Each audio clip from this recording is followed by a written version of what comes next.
Bismillahirrahmanirrahim. Assalamualaikum warahmatullahi taala wabarakatuh. Waalaikumsalam warahmatullahi taala wabarakatuh. Alhamdulillahilladzi hadana lihadza wa ma kunna linahtadiya laula an hadana Allah. Asyhadu an la ilaha illallah wa asyhadu anna Muhammadar Rasulullah. Allahumma salli ala Sayyidina Muhammad wa ala alihi wa ashabihi wa tabi'in wa tabi'ihim bi ihsanin ila yaumiddin, amma ba'. Syukur kita kehadrat Allah Subhanahu wa taala, malam ini kita dapat berjumpa lagi di dalam siri-siri saya lebih suka namakan sebagai macam ulang kaji. Ulang kaji dia bukan macam nak panggil kelas pun tak, juga kelas online, satu ulang kaji kepada saya dan ulang kaji kepada rakan-rakan saya yang jauh susah untuk berjumpa dengan saya, sebab kelas ni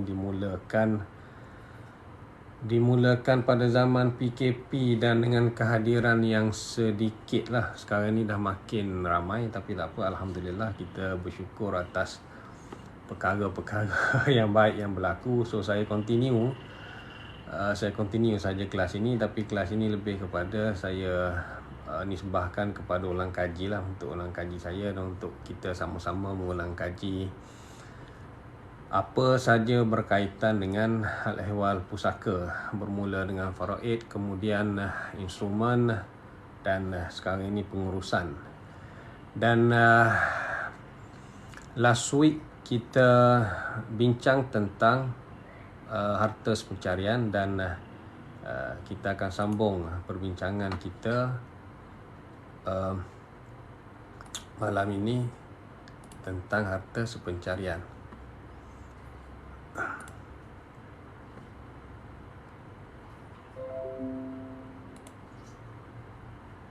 Nampak kot saya kat office ni. Harta pencarian. So last week kita bincangkan tentang EPF sebagai harta pencarian, dan saya jumpa satu kes, tapi kes ini adalah sebelum wujudnya fatwa kebangsaan tentang menjadikan duit wang KWSP sebagai tuntutan dalam harta sepencarian, dan ini dibenarkan di dalam kes Masiran lawan Azizah. Kemudian pada tahun 2005 Majlis Fatwa Kebangsaan mengeluarkan fatwa yang mengatakan wang KWSP adalah harta pusaka yang hendaklah dibahagikan mengikut faraid. So dia tidak tertakluk kepada tuntutan harta pencarian, ia tidak tertakluk kepada penamaan hibah dan sebagainya. Jadi selepas daripada itu, daripada 2005, sebenarnya terdapat beberapa kes yang cuba juga dibawa oleh peguam. Saya jumpa dalam artikel yang ditulis oleh antaranya Dr. Izhar lah, Dr. Muhammad Izhar Arif Datuk bin Muhammad Kasim. So dalam ni dia menceritakan tentang kedudukan fatwa. So fatwa itu dia mengikat hakim sekiranya fatwa tersebut gazetkan. Banyak fatwa yang diwartakan, ada juga banyak fatwa tidak diwartakan sebenarnya berbanding dengan fatwa yang diwartakan. Tapi dalam kes fatwa berkaitan EPF ni, pada tahun 2009 Noridah binti Abu Talib lawan Nishamuddin bin Jamaluddin, 2009, 4 Syariah Law Report 115. So sekali lagi kes cuba dibawa, kes menuntut harta pencarian, mana EPF itu dijadikan harta pencarian, tetapi dalam kes ini hakim melihat kepada fatwa ini dan memutuskan bahawasanya tuntutan itu ditolak lah. Maknanya harta pencarian adalah mengikut hukum faraid, tidak dikira sebagai harta pencarian, harta EPF, harta KWSP. So saya ada terima soalan last week tentang Bani Alor Helmi ni, menuntut wang simpanan isteri di tabung haji. Tabung haji dan apa ni? Tabung haji dan di bank, adakah dibenarkan? Dia macam ni, tuntutan tu boleh dibuat. Tuntutan boleh dibuat, tak ada isu. Tuntutan boleh dibuat. Cumanya macam mana kita nak buktikan wang tersebut adalah harta pencarian, itu isu dia. Sebab di dalam yang EPF ni, di dalam buku ni ada lebih detail tentang pendalilan tentang kenapa Majlis Fatwa mengatakan ia bukan harta pencarian, kerana dia hujahkan bahawasanya duit EPF tu dia belum lagi bercampur. Tidak wujudnya syarikatul abdan dekat situ. Jadi duit pencarum itu ditolak terus, maka dia adalah hak milik mutlak pencarum tersebut. Jadi dia belum lagi berkongsi. Jadi kalau kita nak tuntut tabung haji, duit dalam bank, duit di dalam ASNB. Last week saya ke Amanah Saham National Berhad berbincang secara internal dengan staf kaki tangan ASNB, dan mereka ada menerima perintah Mahkamah Syariah yang membenarkan tuntutan harta pencarian bagi akaun ASNB si mati.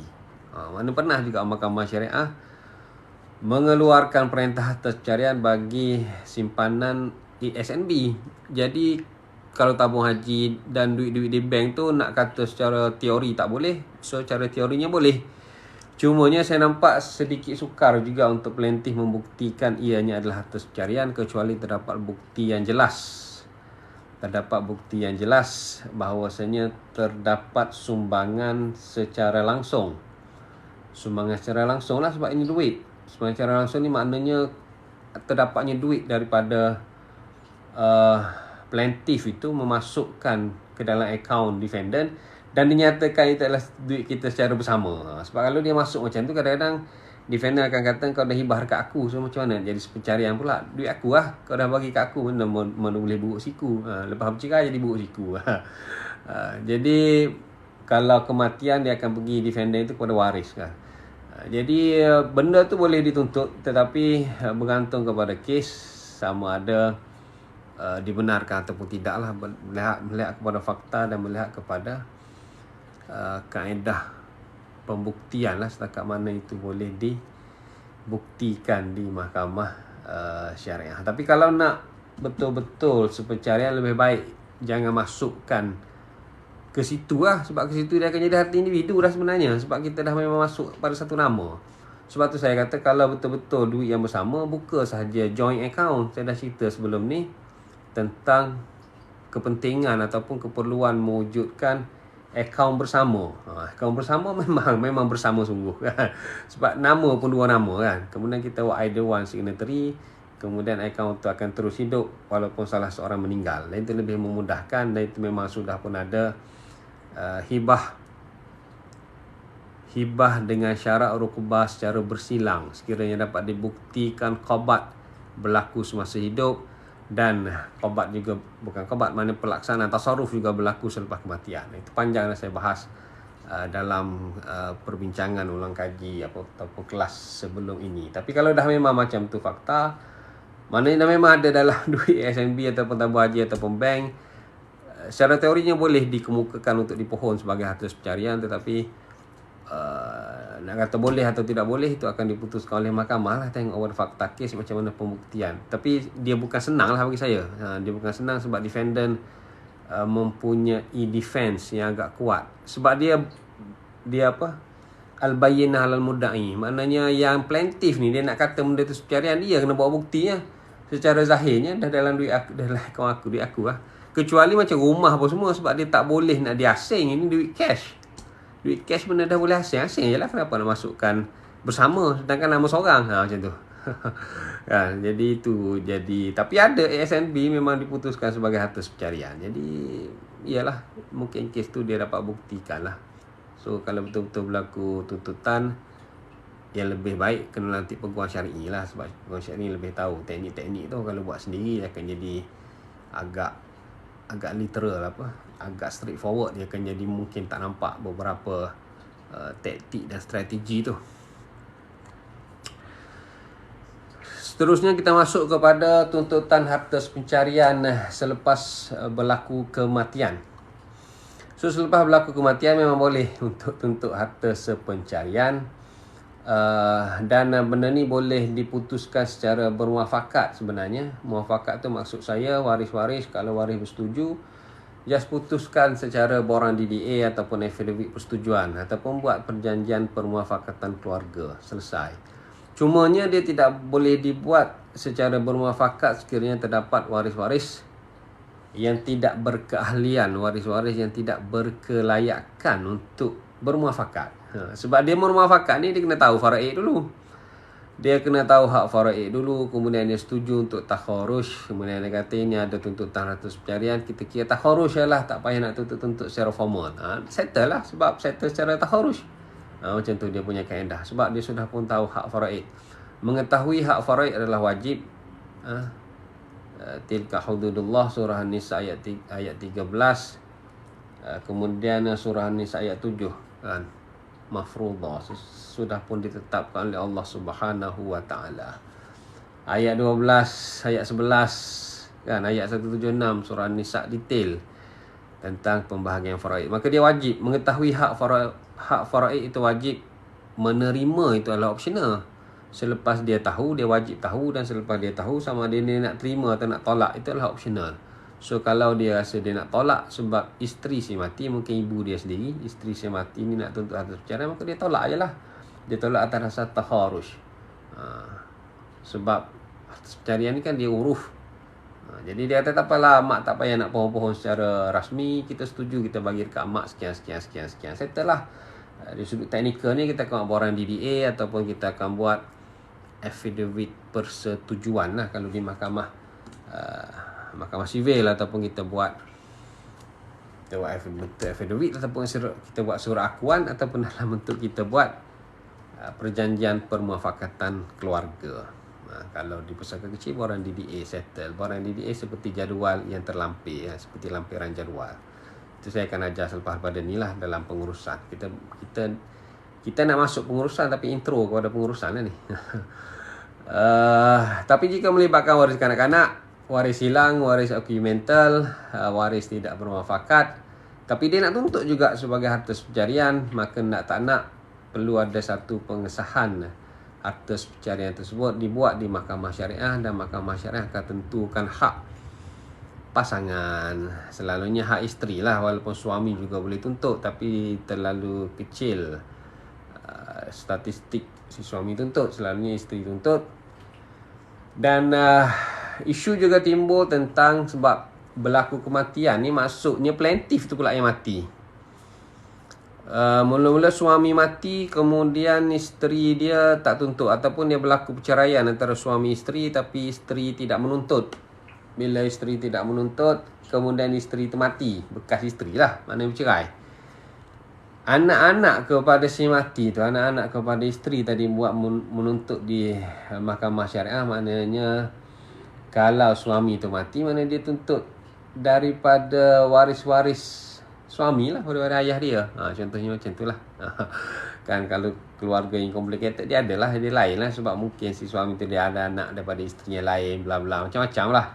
Ataupun berlaku perceraian, ayah tu si suami tu tak mati, ibu tu si isteri tu yang mati, maka anak-anak kepada ibu ni pula yang pohon harta pencarian dia sama ayah dia. Dia sama ayah dia lah. Itu bekas suami kepada mak dia. Suami boleh jadi bekas, isteri boleh jadi bekas, mak ayah dia bukan bekas ayah, bekas mak. Dia sama ayah dia lah. Dia sama ayah dia contohnya. So dalam kes yang macam ni, secara teorinya saman itu boleh dikemukakan, sebab hak menuntut harta pencarian tu dia turun kepada waris. Cuma banyak kes di mahkamah syariah putuskan bahawasanya hak itu sebenarnya wujud kepada isteri tu. Kenapa isteri tu tak tuntut apabila berlaku perceraian, sehingga berlaku mati baru waris nak tuntut? Jadi dikatakan bahawasanya defendant selalunya dia boleh mengemukakan bukti bahawasanya plaintiff yang asal tu, maknanya bukan plaintiff lah, maknanya penuntut yang asal tu sudah pun reda. Dia sudah pun waive dia punya right. Dia sudah pun, kita kata dia sudah halal lah. Dia sudah halal dan dia sudah tidak minta. Arwah mak kau tak minta, kenapa engkau pula nak minta? Jadi menyebabkan kes tu ditolak. Sebab dibuktikan bahawasanya tidak buat apa-apa oleh bekas isteri tadi, sebagai bukti bahawasanya dia sudah reda untuk tidak menuntut harta pencarian. Macam tu. Kecuali memang logiknya dia sedang dalam proses nak buat. Contohnya dia sedang mengumpul dokumen ke, dia baru nak consult lawyer ke, 6 bulan lepas bercerai dia pula meninggal. Maka itu diputuskan anak kepada bekas isteri tadi dia boleh menuntut harta pencarian. Maknanya plaintiff dibenarkan untuk menuntut bagi pihak mak dia, kerana plaintiff dapat buktikan masa mak dia hidup pun mak dia bukannya reda. Mak dia dalam proses. Mak dia dalam, sebab proses ni bukan senang harta pencarian ni, nak kumpul dokumen, nak pergi cari peguam, nak bincang dengan peguam, macam mana taktik, macam-macam. Ataupun cuba dalam proses rundingan luar mahkamah terlebih dahulu, tiba-tiba meninggal juga. Kalau dapat dibuktikan adanya usaha daripada penuntut asal, itu ibu tu yang asal tu, isteri lah maknanya. Contohnya isteri tu maknanya lah sekali dia meninggal belum sempat, ataupun dia dalam proses.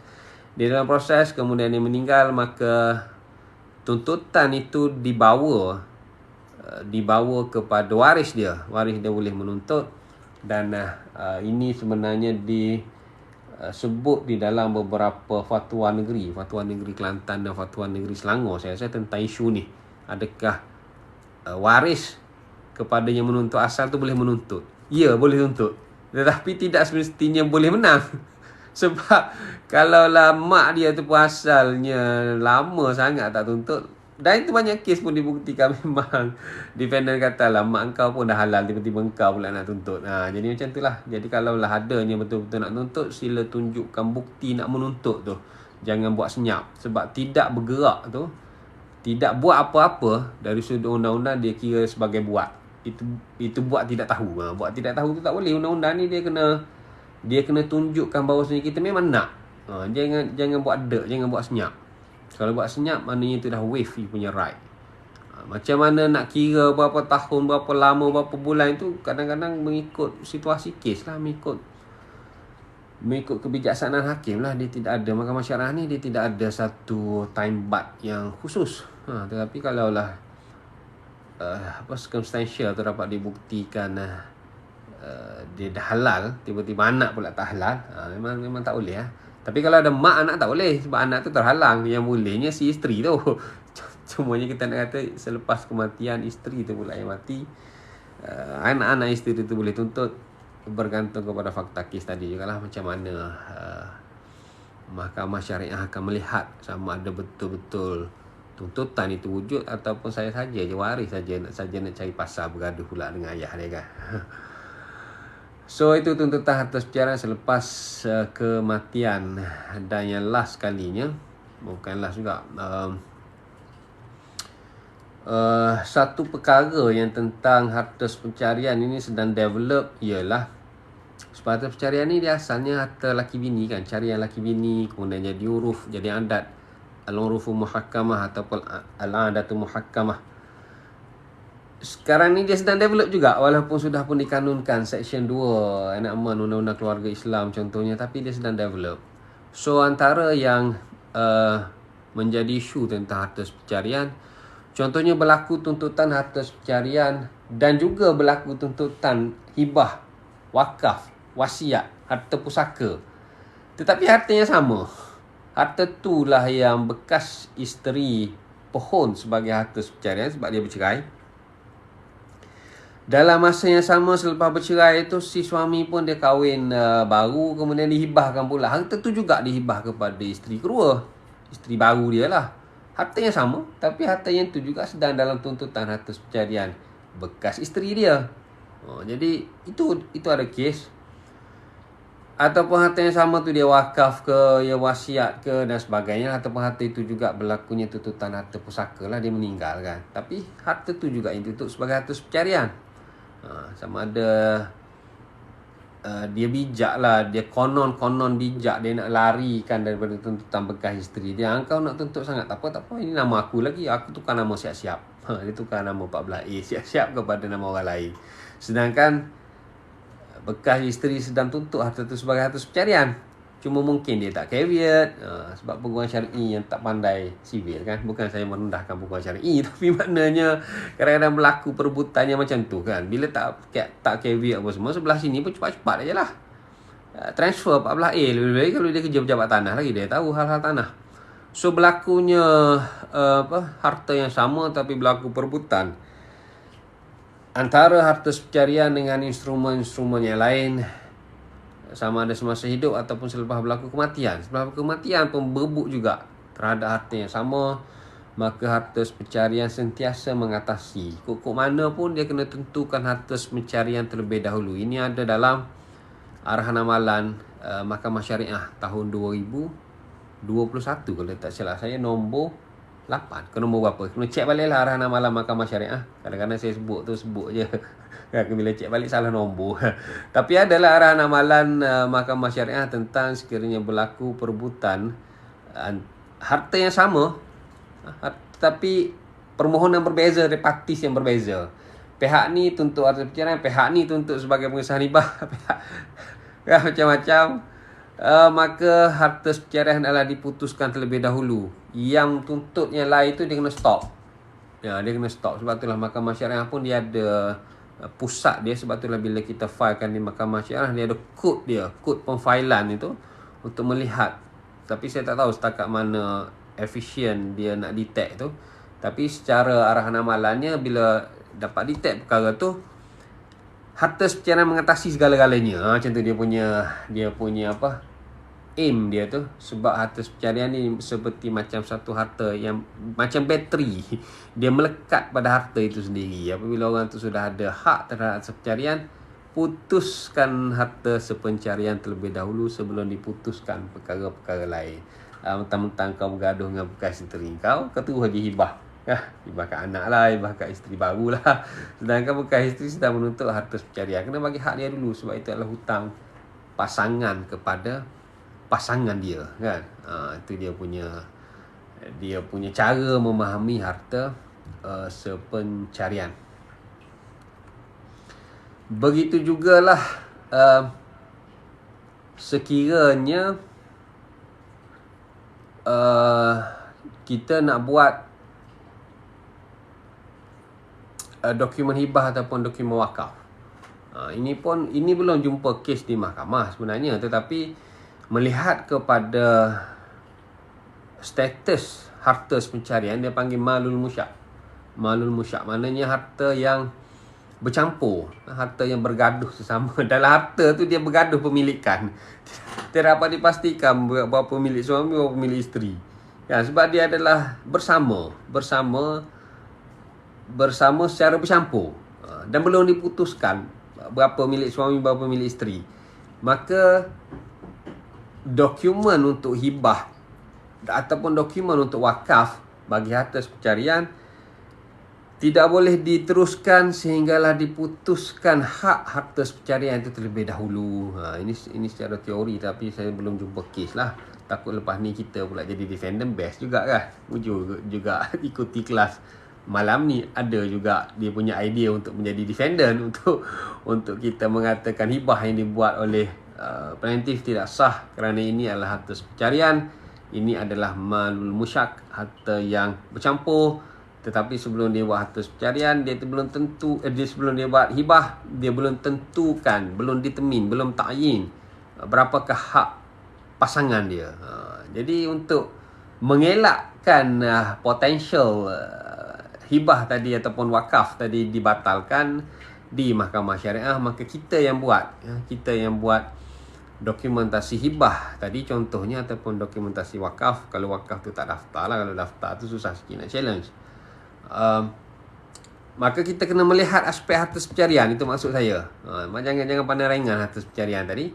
Kita dapatkan persetujuan pasangan. Walaupun pasangan kita tu mungkin suami kita je, dan kita nak bagi pada anak kita, anak suami kita juga. Tapi boleh berlaku perceraian kan. si suami tu cari Tesla pula kan. Dia cari pula isteri lain apa semua. Dulu you bagi dekat ni, you tak minta I pun, tak minta pandangan I pun, ini I dah hak apa kan. Jadi masalah. So sebelum jadi masalah, dapatkan dulu persetujuan daripada pasangan, selalunya melalui rundingan lah. Masa tu dia tak ada isu pun lagi, dia dalam harmoni lagi. So pastikan pasangan itu menolak hak dia pada harta tersebut, ataupun kalau dia tentukanlah harta dia, bahagian dia yang mana. Contohnya kalau dia ada beberapa geran tanah, okey, ni hak ni harta pencarian, yang ni awak dah tolak, awak tak nak dah sebagai harta pencarian awak, yang ni terpulang pada saya akan hibahkan yang ni kepada anak-anak kita. Macam itulah. So kita kena buat satu dokumen. Saya pun buat satu dokumen berasingan, maknanya suami menolak hak harta pencarian pada harta tersebut, dan dia mengetahui bahawa isteri dia akan menghibahkan harta tersebut kepada penerima hibah sekian-sekian, dan saya yang mempunyai hak harta pencarian terhadap harta hibah tersebut tiada bantahan ataupun bersetuju dengan hibah yang dibuat oleh isteri saya tu. Kadang-kadang dia orang jadi pelik. Apalah Tamizi ni, kita tak ada apa-apa pun, anak kita je nak itu dan nak ini. Betul lah, nak itu dan nak ini kan. Nak itu dan nak ini tu kita buat tu, kita ada sebab, kita ada hujah, kita ada takyif, kita ada justifikasi fiqh kenapa kita buat benda tu. Dan saya buat, walaupun dia orang pun tenyeh je lah, sign lah, sebab okey lah, tengah harmoni kan suami isteri. Suami nak bagi, isteri sign. Isteri nak bagi, suami sign. Yang nak sign tu, yang nak bagi tu mengikut nama dalam rekod lah. Kalau nama isteri, suamilah sebagai hak harta pencarian diizinkan. Kalau nama suami, isteri ada hak harta pencarian, isteri izinkan. Macam tu. So dia adanya penentuan tersebut, dia tolak, kemudian barulah persetujuan itu kita rekodkan. Kita rekodkan dengan surat tadi lah, surat kebenaran tadi, ataupun kita buat terus deklarasi harta pencarian dan sebagainya lah. Itu mengikut cara kita present case tu kepada klien kita lah. Kalau kita buat deklarasi persetujuan bersama, kita tu hanya buat tentang harta-harta yang lain. Kalau dia hanya melibatkan satu harta tu sahaja, mungkin memadai dengan surat kebenaran daripada pasangan bahawasanya harta tersebut dia ada hak harta pencarian dan dia bersetuju untuk pasangan dia hibahkan ataupun pasangan dia wakafkan, ataupun berlakunya tasarruf lah. Dan kita sempurnakanlah akad dan dokumentasi itu disempurnakan kerana sudah pun ada persetujuan daripada pasangan itu. Sekiranya kita dah buat dokumentasi hibah tadi ataupun wakaf dan sebagainya, tasarruf sudah pun berlaku, malam ni baru kita sedar, betul juga, ini adalah harta pencarian. Lupa pula aku nak dapatkan konsen daripada suami dia, lupa pula aku nak dapatkan konsen daripada isteri dia. Maka kita belum lagi terlambat, sebab benda tu belum lagi berlaku kes, kita boleh dapatkan juga konsen. Tetapi konsen selepas ini dia jadi isu sikit lah. Sebab ada ulama kata tak boleh, dia kena konsen dulu baru buat. Itulah lebih sempurna. Tapi dah nak macam mana, dah kita dah buat, malam ni baru kita tahu, maka kita akan dapat jugalah konsen tersebut. Kita mengambil pendapat mazhab Hanafi yang membenarkan konsen selepas akad. Dia panggil hibah al-fuduli, hibah tak peduli.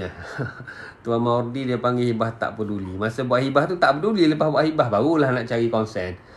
Tapi tak apa, sebab dia dalam mazhab Hanafi dia ada satu lagi, dia panggil hibah al-fuduli. Hibah tu didulukan, kemudian konsen selepas. Mana masa kita menghibahkan, harta tu masih lagi bercampur, ada lagi hak pasangan pada harta tersebut. Tapi selepas itu dia konsen. Bila dia konsen, maknanya hibah sempurna. Hibah sempurna. Lepas tu baru dia challenge. Tak boleh lah, dia akan jadi after talk lah. Kau dah konsen, baru kau challenge. Tapi masa akad tu kau tak konsen lagi, tak apa. Tak apa kalau melihat kepada konsep hibah al-fuduli.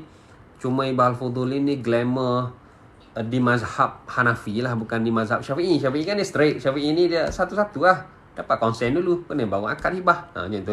Tapi mazhab Hanafi tak apa. Di dalam Majalatul Ahkam pun ada. Saya tak ingat. Tak ingat section berapa, dan saya tak nak reka lah section berapa dalam Majalatul Ahkam. Majalatul Ahkam ni adalah satu kodifikasi yang dibuat di kita kata apa, satu kodifikasi yang dibuat di negeri Johor. Diambil Majalatul Ahkam mazhab Hanafi, kemudian Johor pada tahun 1859 kalau tak salah saya, dia keluarkan majalah Ahkam Johor kan, 1859 kalau tak salah saya, kena tengok balik sejarah. Dan Majalatul Ahkam Johor tu sebenarnya mazhab Hanafi, dan dalam tu ada peruntukan tentang hibah, iaitu hibah Al-Fuduli tadi. Dia hibah dulu, kemudian barulah di pohon izin. So dia ada contoh-contoh dia tu. Saya tak bawa buku tu pula tentang hibah Al-Fuduli. Cuma saya nak sebut, kalau dah kita dah buat dan benda tu baru kita nak dapat, maka kita buatlah style hibah Al-Fuduli. Tapi kalau kita dah tahu selepas daripada ni, sila dapatkan konsen sebelum kita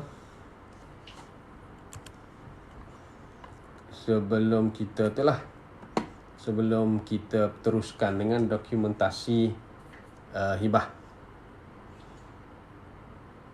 Itu sebenarnya atas pencarian yang saya nak sambung, sebab minggu lepas kita dah bincang detail. Assalamualaikum tuan. Waalaikumsalam. Kalau isteri resign kerja dan berkhidmat untuk family atas permintaan suami, boleh ke isteri tuntut atas pencarian sedangkan isteri tak ada contribute kepada kewangan keluarga? Mohon pencerahan. Terima kasih tuan. Ini saya ingat saya sebut minggu lepas. Dia panggil takat sumbang, ataupun kita panggil sumbangan langsung dan tidak langsung. Kalaulah isteri yang menjadi suri rumah, maka sumbangan isteri sebagai suri rumah itu dia panggil sumbangan tidak langsung. Kan, dia menjadi suri rumah, dia panggil sumbangan tidak langsung. Maka dia ada hak menuntut sebagai atas pencarian. Selalunya 1/4 hingga 1/3 confirm milik isteri yang menjadi suri rumah. Yang menjadi suri rumah, dan dia tidak kontribut kewangan. Kalau dia kontribut kewangan, dia panggil sumbangan langsung. Ini dia menjadi suri rumah, maka dia adalah sumbangan tidak langsung. Ya, isteri boleh tuntut, dan saya katakan confirm isteri boleh dapat. Tapi trend sekarang Mahkamah Syariah Hakim selalunya bagi sekitar 30 ataupun 33. 33.33 lah dia bagi. Kalau dia nampak ada juga kadang-kadang isteri ni bayar installment, bayar deposit, bayar cukai tanah, bayar cukai pintu, maintenance, renovate belakang rumah ke apa semua, dia mungkin boleh naik 35-40. Kalau dulu-dulu sekitar 25, sebab dia kira 1/4. Sekarang dia kira 1/3. Maknanya sekitar 25 hingga 33% boleh kata confirm kepada suri rumah.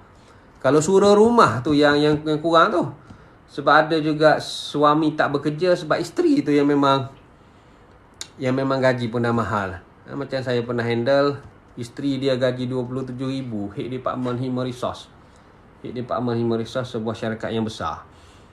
Maka takkan dia nak suruh isteri dia berhenti kerja. Dia lah yang berhenti kerja. Sebab masa tu anak dia dah masuk darjah 1 apa semua. Dia pula yang berhenti kerja. Dia pula pergi hantar anak dia ke sekolah, balik sekolah. Dan dia buat secara freelance lah. Dia buat takaful, kerja-kerja freelance sajalah. Sebelum tu dia tak berhenti kerja sebab dia hantar anak ke pengasuh. Bila anak tu dah masuk sekolah rendah, tak hantar kepada pengasuh, dia tak nak anak dia pergi dengan bas ke apa. So dia nak suami dia yang hantar. So kalau yang tu suri rumah tadi, suami menjadi suri rumah, and then dia memang tak capai. Suami yang perlu membeli property, dan sumbangan tak langsung suami itu sikit lah. Sumbangan tak langsung isteri boleh mencecah sehingga 1/4 hingga 1/3. Dia panggil apa? Kalau dapat buktikan takat sumbang, lagi tinggi lah.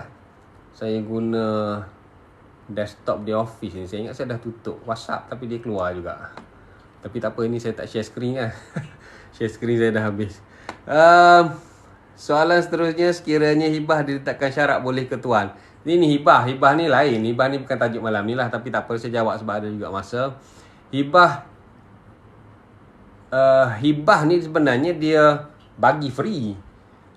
Suatu harta kita bagi atas rasa kasih sayang kepada penerima hibah tanpa apa-apa balasan. Tanpa apa-apa balasan tu tanpa syarat lah. Jadi dia hibah ni dia ada dua pula. Hibah dengan balasan, hibah dengan syarat.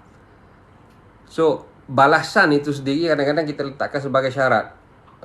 saya menghibahkan harta ini kepada anak saya dengan syarat anak saya jaga saya sehinggalah saya meninggal. Sebab kalau dia bagi terus macam tu, dibimbangi anak dia tidak menjaga kewajipan, menjaga ayah tadi. Last sekali ayah dengan pampers, dengan apa semua, ayah itu dah halau sebab rumah sudah ditentukan nama anak. Jadi diletakkan syarat, dengan syarat engkau adalah menjaga ayah sehingga ayah meninggal dunia. So kalau syarat itu dibenarkan kerana dia panggil menunaikan kewajipan ataupun tanggungjawab. Penerima hibah menjalankan tanggungjawab. Bila penerima hibah menjalankan tanggungjawab, sama ada engkau letak syarat ataupun tidak, memang kau kena jalankan tanggungjawab itu. Kau kena jagalah yang kau yang sakit, yang tua, macam tu. So kalau syarat yang macam tu tak ada isu. Sebab syarat itu syarat yang dibolehkan. So diboleh letakkan syarat yang sebegitu. Cuma ulama bincang syarat ni panjang lebar pula tentang syarat yang aku hibahkan rumah ini kepada engkau dengan syarat engkau yang sambung bayar. Aku hibahkan rumah ini kepada engkau dengan syarat dengan syarat tadilah, apa-apa syarat. Maka segala syarat itu dia panggil apa? Ulama membezakan antara bisyarti dengan ma'asyarti. Sekiranya syarat itu wujud bersekali dengan akad, maka hibah itu sah, syarat itu terbatal. Macam tu. Hibah itu sah, syarat itu terbatal. Tapi sekiranya syarat itu diletak selepas selesai ijab qabul, diberi hibah, kemudian diterima, qabul, kemudian selalunya dibuat pengamanahan dengan ini, melantik pula pemberi hibah sebagai pemegang amanah, kemudian dijadikan pula syarikat sebagai pemegang amanah gantian, dan dibuat pula hibah bi'ithna'il manfaat. Saya menerima hibah tetapi saya melepaskan manfaat kepada pemberi hibah. Masa dia hidup tu pulang pada dia lah. Dia dah bagi tu dekat saya tapi saya bersetuju untuk tidak menerima manfaat. Sebab itulah dalam hibah tabung haji, hibah amanah ASNB, kan, semuanya pemberi hibah, tapi pemberi hibah juga yang memanfaatkan harta tu. Sebab sudah pun ada pengecualian manfaat daripada penerima hibah. So syarat itu diletakkan di belakang. Dia panggil al-hibah ma'asyarti. Hibah dah selesai, ijab qabul dah selesai, qabat tasarruf berlaku. Sama ada qabat tu kadang-kadang qabat qabdul hukmi, dia panggil qabat secara dokumentasi sahaja, qabat secara hukum sahaja, bukan qabat secara fizikal. Sebab dia dah bagi balik kepada pemberi hibah. Kemudian lepas tu baru timbulnya syarat. Itu yang banyak dibuat sekarang. Syarat itu timbul kemudian, bukan syarat bersama akad. Syarat itu timbul kemudian, maka ulama membahaskan sekiranya syarat itu tidak bercanggah dengan syariat, dengan syarak, maka ia dikira hibah ma'asyarti, bukannya hibah bisyarti. So hibah ma'asyarti ini dibenarkan sekiranya syarat-syarat tersebut dibenarkan. Jadi itu secara umum dia. Kalaulah tak dalam akad, mazhab Syafi'i kata hibah sah, syarat terbatal. Tapi mazhab Hanafi kata hibah sah, mazhab Maliki, hibah sah, syarat pun terpakai. Tapi kita ni tidak ada enakmen dan kita tidak ada satu fatwa yang jelas. Tapi fatwa pun sebenarnya dia merujuk kepada mazhab Syafi'i juga. Kalau ikut fatwa, kalau ikut enakmen hibah negeri Kelantan pun dia masih lagi melihat kepada mazhab Syafi'i. Jadi cara yang dibuat oleh practitioner ataupun syarikat amanah di luar sana, mereka meletakkan hibah selepas selesai ijab qabul. So dia jadi lain lah. Dia jadi lain sikit kerana dia adalah hibah ma'asyarti, bukannya hibah bisyarti. So saya ingat itu saja kot untuk malam ni. Kita bincang atas pencarian. Atas pencarian ni saya memang sangat kurang.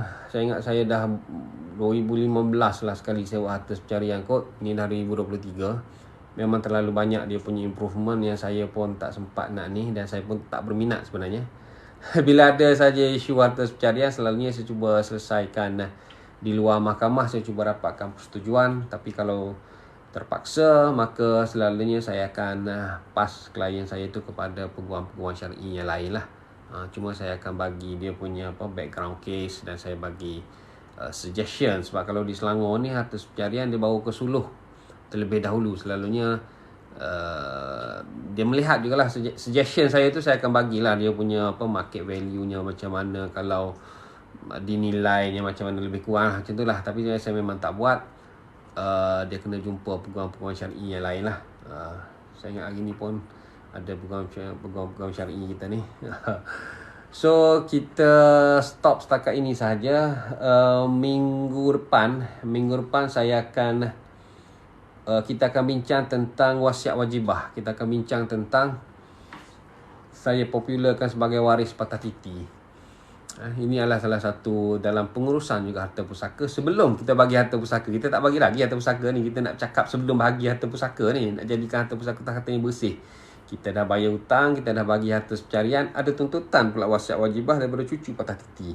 Dan kita akan tengok tuntutan tersebut.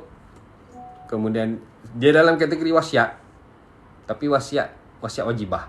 Selepas selesai tu barulah kita uruskan harta pusaka. So saya ingat itu saja untuk malam ini. Apa yang baik datangnya daripada Allah Subhanahu Wa Taala. Apa yang kurang itu adalah kerana kelemahan saya. Bermula daripada malam ini, admin saya dah bertukar beberapa kali admin. Pada mula-mula kelas ini saya ada kawan saya nak belajar faraid, maka dia yang jadi admin.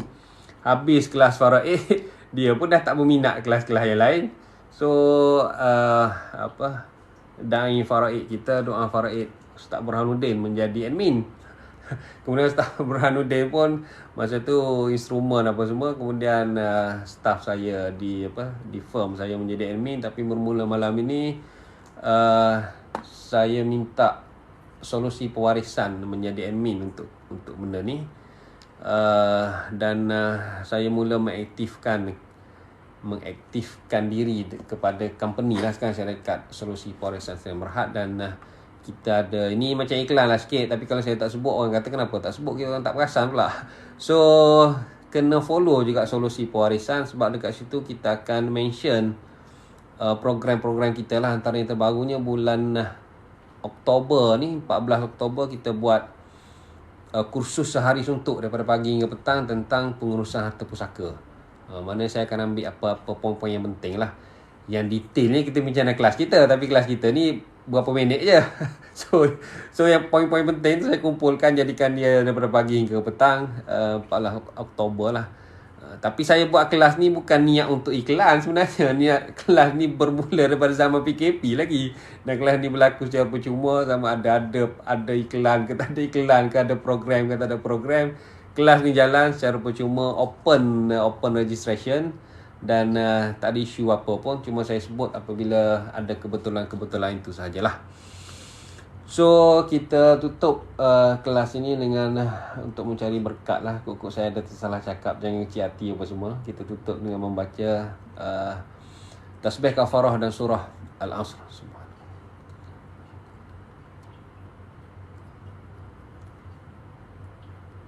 Wabillahi taufiq wal hidayah. Wassalamualaikum warahmatullahi taala wabarakatuh. Terima kasih semua. Sama Tuhan, terima kasih.